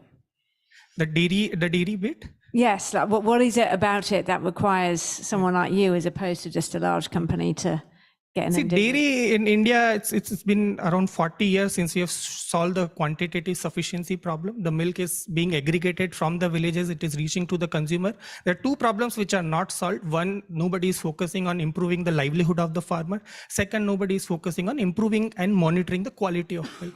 This is where we come into the picture. The milk collection, aggregation from villages is a very remote problem. It requires tech intervention. That's why we have built IoT solution. We have received 3 patents for our tech stack.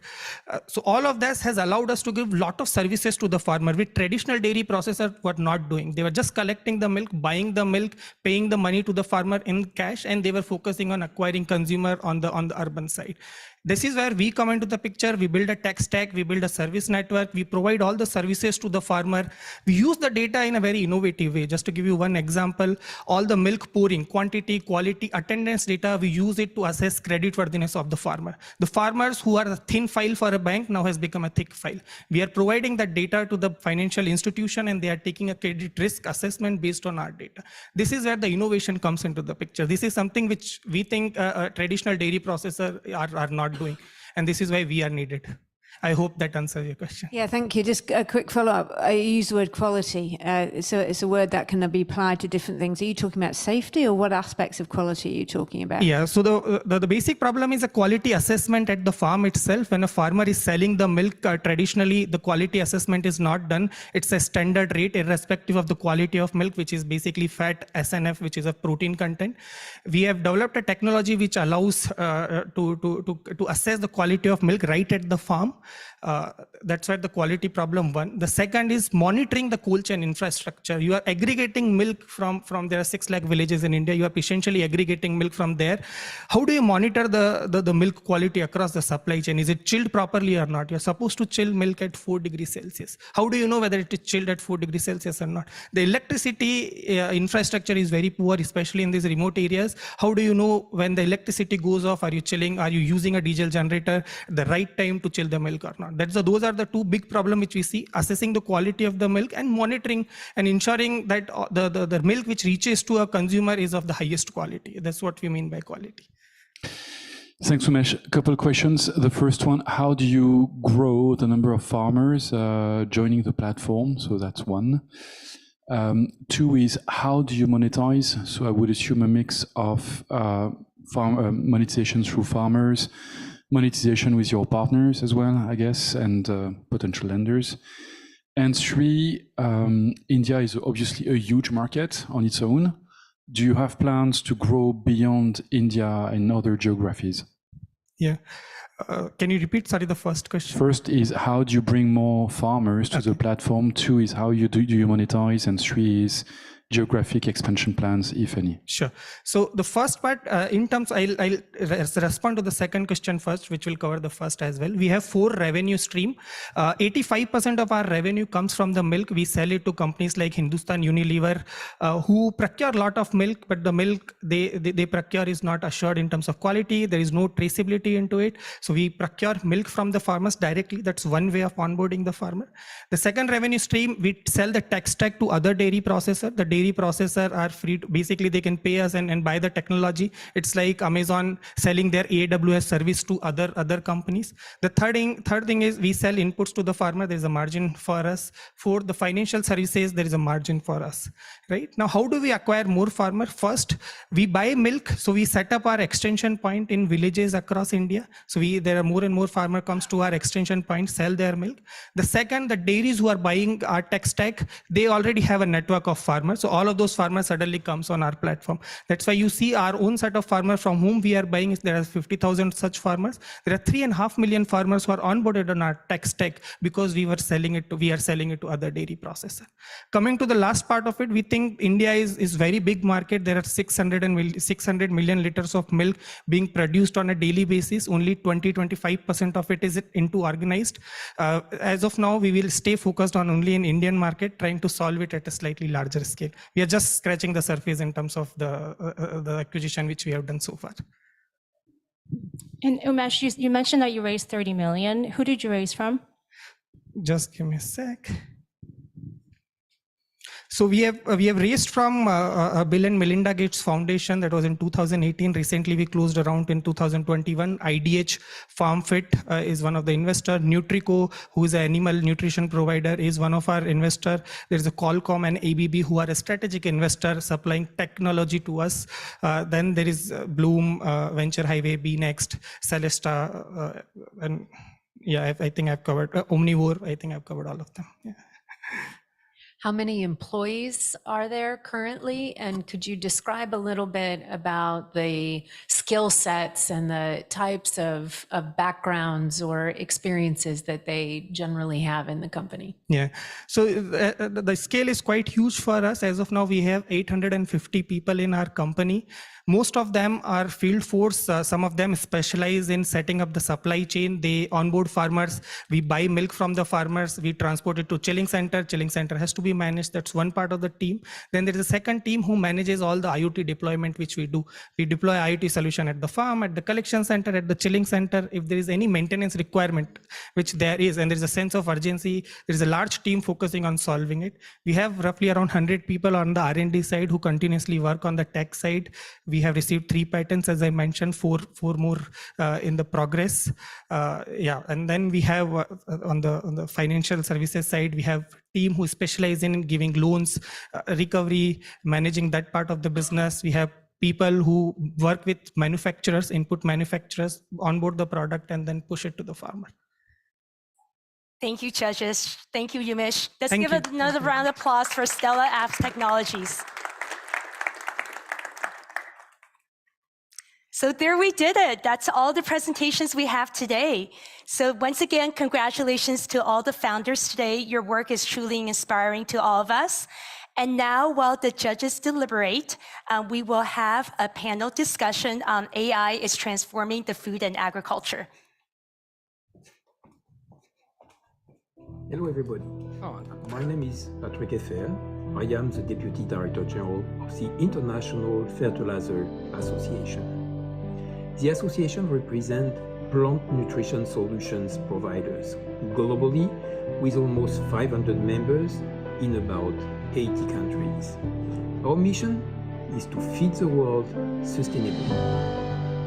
Achieving these 2 objectives that are equally important requires innovation.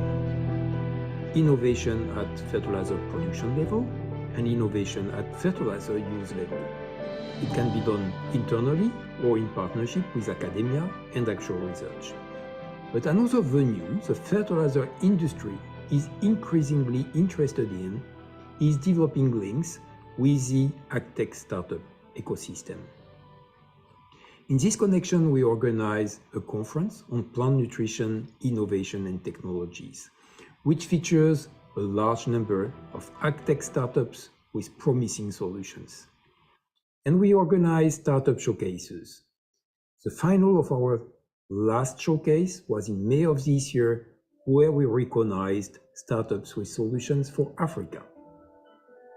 We are also thinking of building a permanent platform to encourage partnerships between established companies and agtech startups.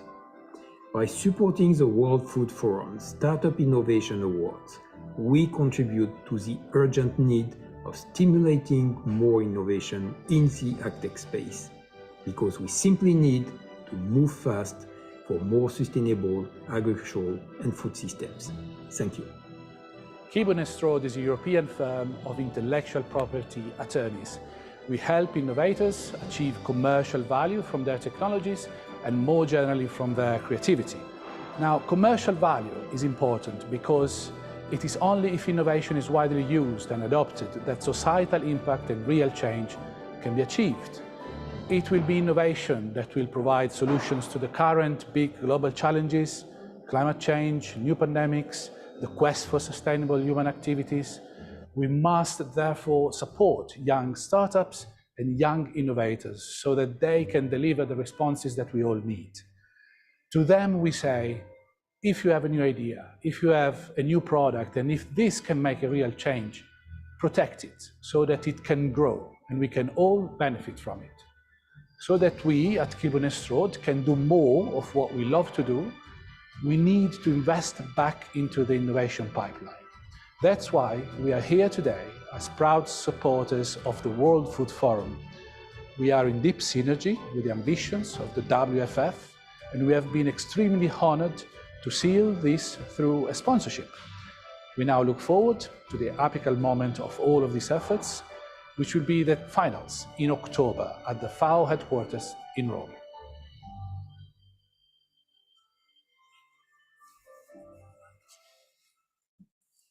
Hello, everybody.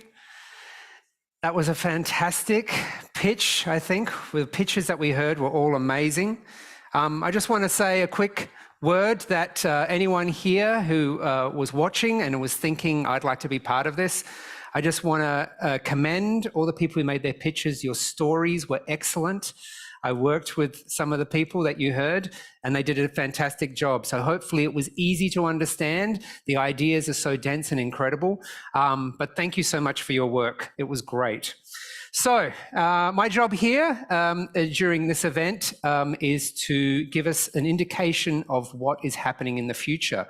We have a very short panel, but it's actually about an area which is incredibly profound. It's about how deep tech is transforming the future of food and agriculture. And to delve into this question, we have some fantastic people for you. We have with us Riken Gandhi and Senal Verma. Could you please come out? Give them a round of applause, please. Come and make your way over there. And calling in, we have Sar Safra. Thank you so much for joining us, Sar. Round of applause for Sar. So here we have people. Sar was Extreme Tech Challenge. He was a 2020 finalist, and Riken, it was nominated by FAO Office of Innovation, and Senal was recognized at the XTC TechCrunch in 2022. So we do have experts here to talk about AI. So AI is changing our lives. It's going into all areas, and agri-food systems are not immune. In actual fact, we need to embrace them. So I think it would be great to hear from experts what we actually think and educate us here in the room about what are the most exciting developments in AI. Perhaps, Sar, can I ask you to go first? What are you getting excited about, and what can you tell us about AI? Yes, hi everybody. Thank you for having me. I wish I could be there in person. I'll just say a word about us. You know, BeWise is a company that is trying to secure global food supplies by saving the bees, the most important pollinator on the planet. And I would say, you know, AI has enabled us for the first time, I think, in the history of mankind, to delve into very complex, not problems, but situations, and actually provide value. If you think about, for example, what we're doing, the bees are collapsing today at a rate of 40% a year. 40% of all bee colonies collapse all around the globe, from China to the US and everything in between. This is impossible to solve without AI actually analyzing a given situation and trying to provide a solution. Just for reference, a beehive is a complex system that has one queen and about 50,000 daughters. They're all sisters. That's a beehive. Every beehive we see in the field, right? In a wooden box. Analyzing this ecosystem, 50,000 individuals, bees, understanding what they need, what are their stressors, and then actually providing a solution in real time is purely impossible without artificial intelligence. And not only that, it's different kinds of AI, right? It's computer vision, it's different kind of reinforcement learning and improving. Again, the AI revolution is going to open up opportunities for us, especially in agriculture, where things are not as simple. Nature is not a simple system. It's a very complex system with a lot of conflicting interests, and AI allows us, gives us that tool to actually provide value. That's incredible. So seeing it excites me incredibly that the idea that we're actually going to be able to solve complex problems for the first time in humanity.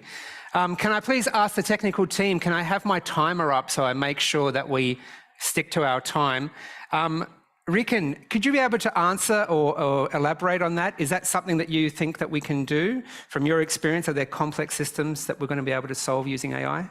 Yeah, I totally agree. At Digital Green, we've been using digital technology to improve the efficiency of agricultural extension programs of various ministries of agriculture around the world.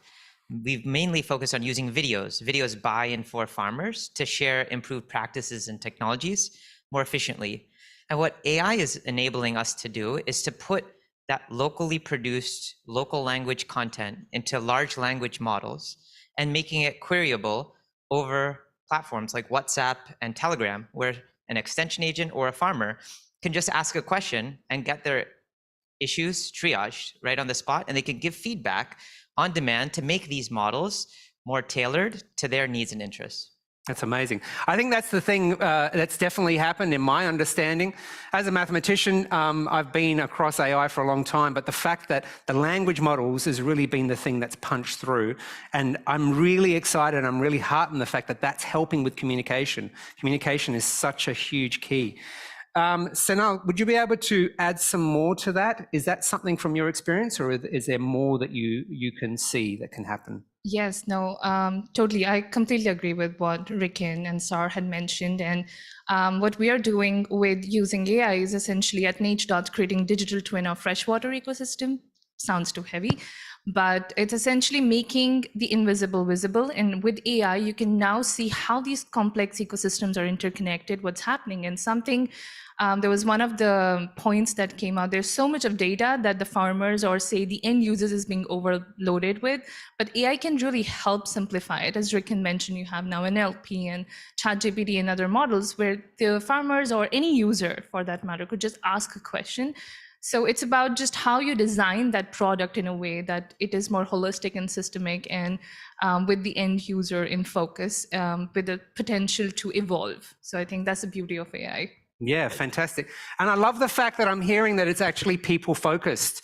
So when we hear about AI, there's a lot about the machines taking over, but really it's a service tool, and the tool itself is connecting people.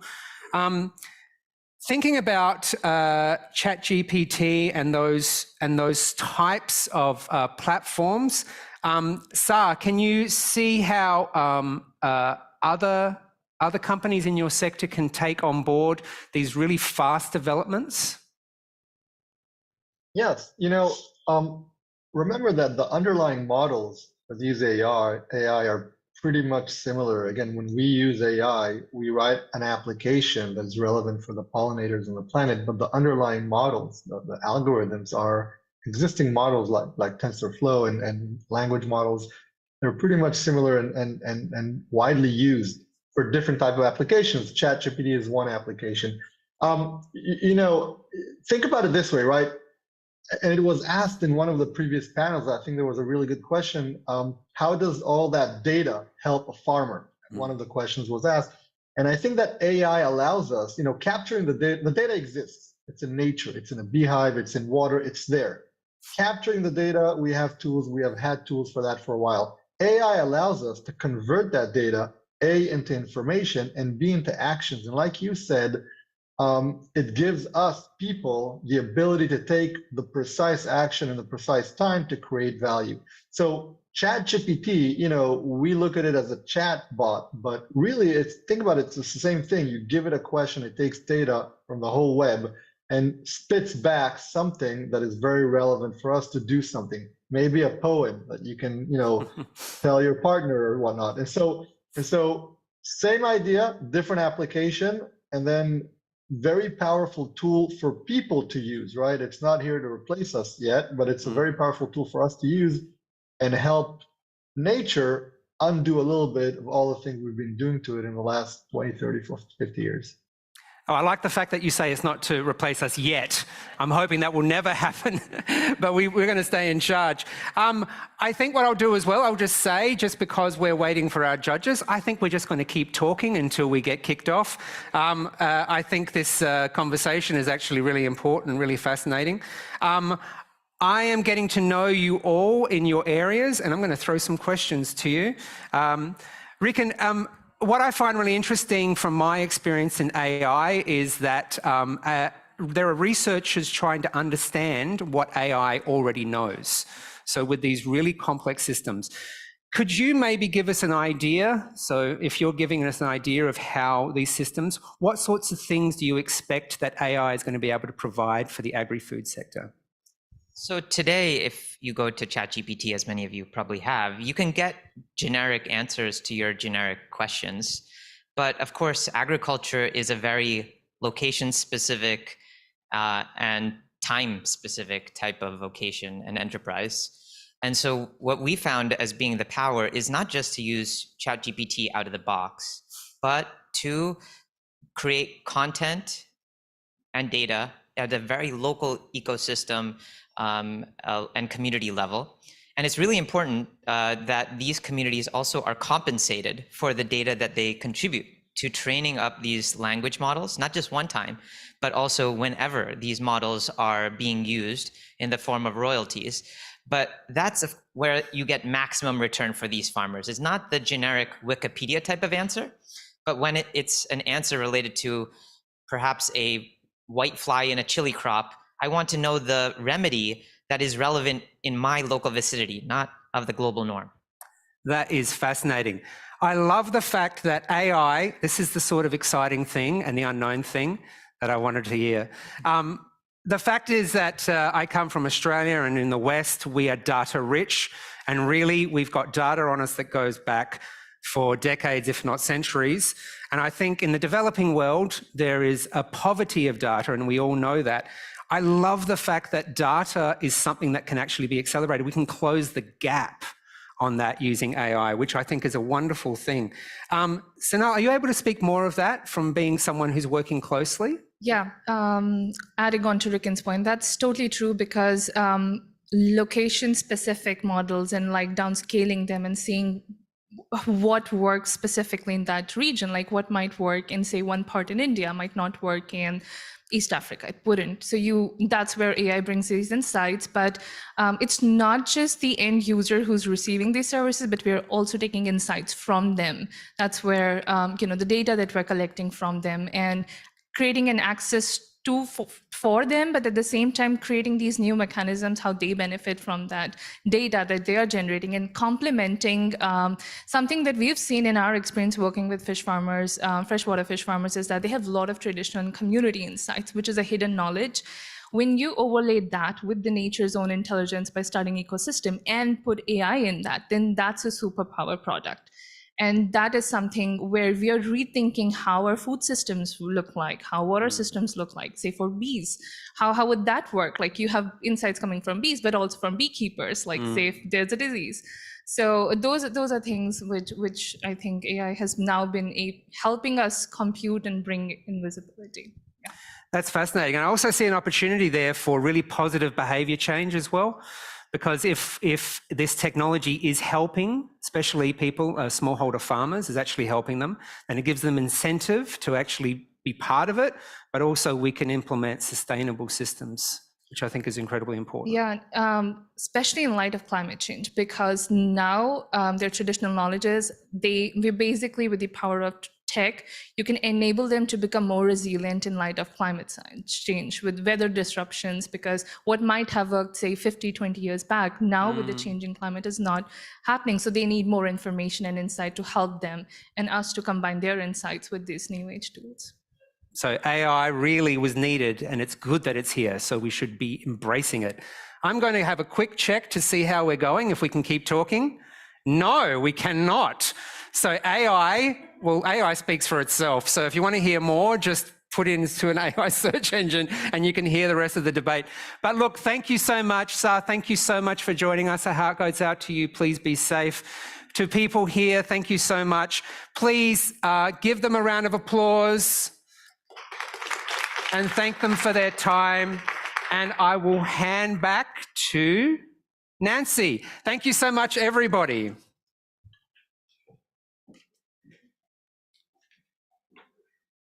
Thanks, guys.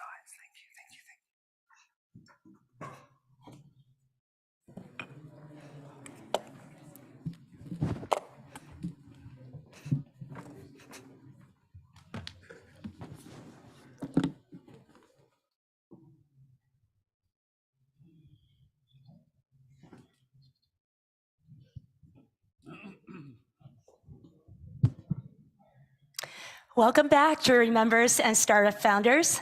Before we announce the winners, I would like to invite Beth Bechtel, the co-chair of today's jury, to share a few thoughts and feedback. Thanks very much. I just want to, Nancy, thank you, thank Victoria, thank XTC and the entire jury for being a part of this really important event. We're going to go, I think, very quickly right into the announcements. And I just want to say that this was an outstanding set of presentations. Every year, it's only been 3 years, they just keep getting better and better. And the success, the thoughtfulness, the innovations, the creativity that each and every one of you are putting into this energy to solve real world problems, but to do it on a sustainable level, to bring more people in the world around and with you, and to be scalable and to be profitable. And let me tell you, there is nothing wrong with that.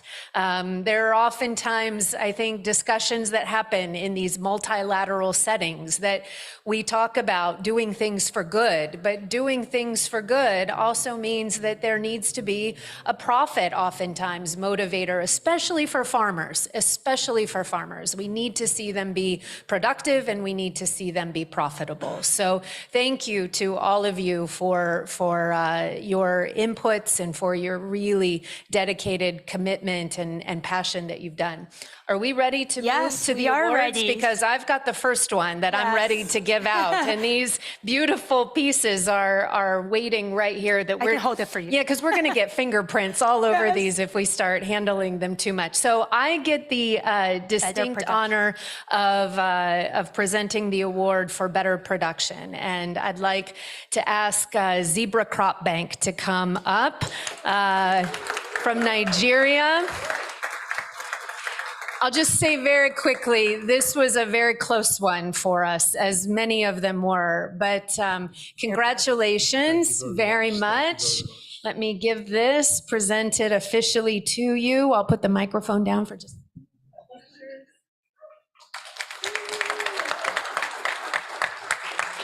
We really, really appreciated your focus on post-harvest losses. We know that almost a third of the entire global agricultural production system is affected by food loss and waste. And the focus on Africa, the blending of infrastructure with innovation, converting crops into cash, all of that was just really outstanding to the judges. So congratulations again. Congratulations.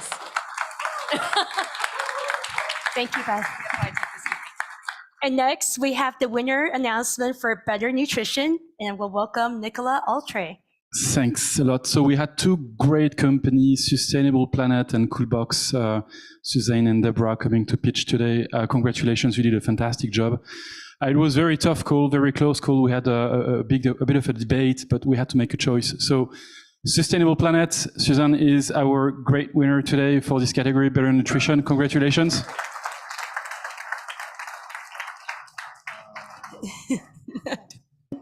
Okay. Thank you very much. Yeah. Thank you. Thank you. And I guess a picture.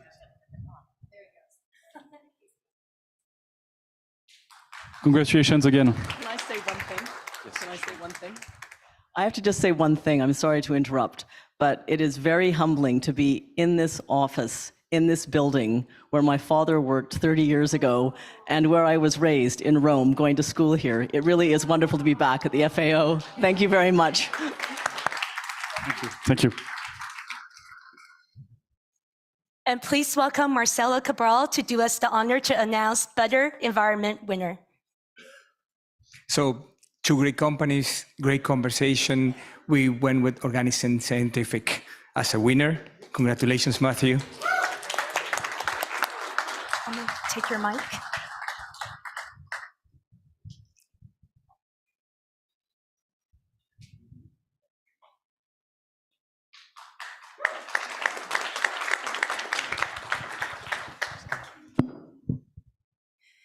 And for the last category, Better Life winner announcement, let's welcome Karina Hawks.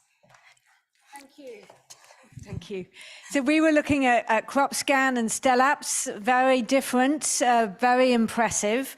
And again, a conversation there that was stimulating about the differences and contrasts and benefits of the two. And we chose Stellapps. So congratulations. Thank you.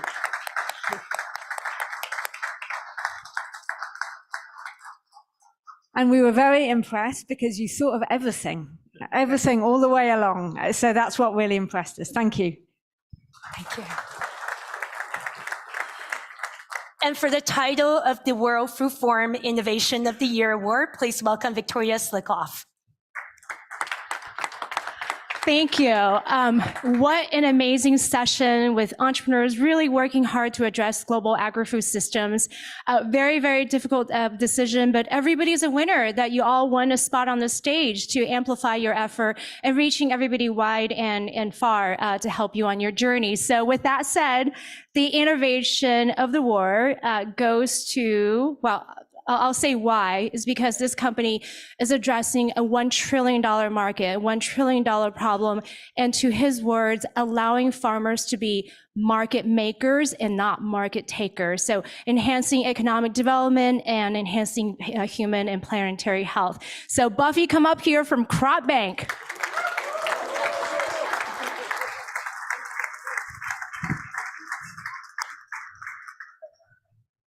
Let's invite all the judges up here to have a photo with Buffy.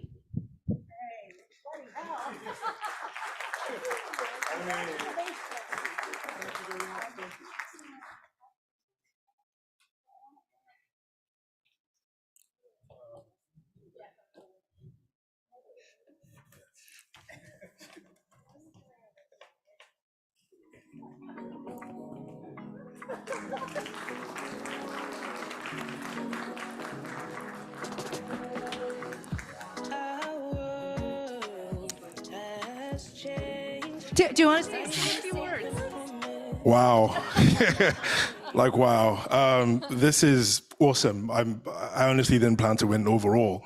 But as I mentioned, I'm third generation in agriculture. My family have been working on solving some of these problems since the late 50s, actually, from production, processing, and to policy. So this is a huge win. I don't know what to say, but thank you to the judges. Thank you for the platform.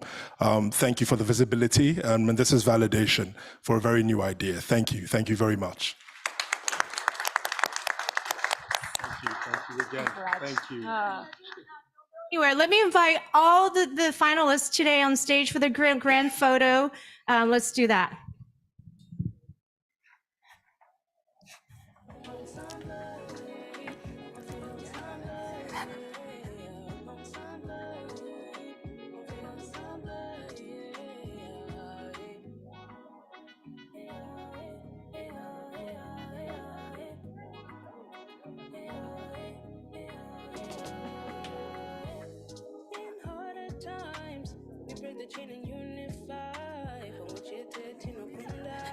Okay. I'll squeeze right here. Okay. Okay. Okay.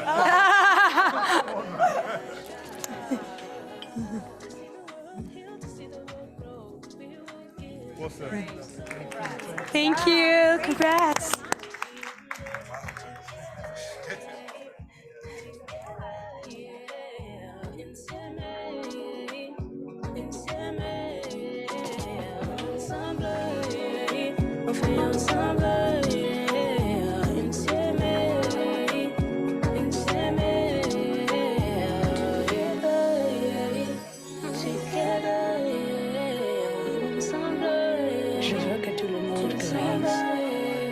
also want to see a world that's advancing sustainably, inclusively.